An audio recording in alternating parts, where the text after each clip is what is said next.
US സമാധാന നിർദ്ദേശങ്ങളിൽ നിർണായക ഘടകങ്ങൾ അംഗീകരിക്കാതെ ഉക്രൈൻ. ഡൊണസ്ക് പ്രത്യേക സാമ്പത്തിക മേഖല ആക്കണമെന്നാണ് അമേരിക്കയുടെ നിർദ്ദേശം.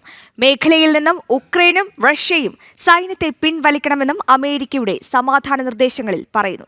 എന്നാൽ ഇക്കാര്യങ്ങൾ ഉക്രൈൻ അംഗീകരിച്ചിട്ടില്ല. ഉക്രൈൻ നിയന്ത്രിക്കുന്ന ഡൊണസ്ക് പ്രത്യേക സാമ്പത്തിക മേഖലയാക്കി മാറ്റണമെന്ന നിർദ്ദേശമാണ് അമേരിക്ക മുന്നോട്ട് വെക്കുന്നത്. ഡൊണസ്ക് നിയന്ത്രിക്കുന്നതിൽ നിന്നും ഉക്രൈൻ പിന്മാറണമെന്നും നിർദ്ദേശമുണ്ട്. മേഖലയിൽ റഷ്യ ഉക്രൈൻ സൈനിക വിന്യാസം അവസാനിപ്പിക്കണമെന്നാണ് US നിലപാട്.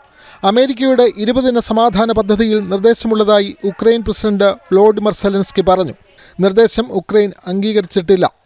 സപ്പോറിഷ്യ മേഖലയിലെ സൈനിക അധികാരവും ആണവ കേന്ദ്രങ്ങളുടെ നിയന്ത്രണവും അവസാനിപ്പിക്കണമെന്നും സമാധാന നിർദ്ദേശങ്ങളുടെ ഭാഗമായി ഉക്രൈനോട് അമേരിക്ക നിർദ്ദേശിക്കുന്നു.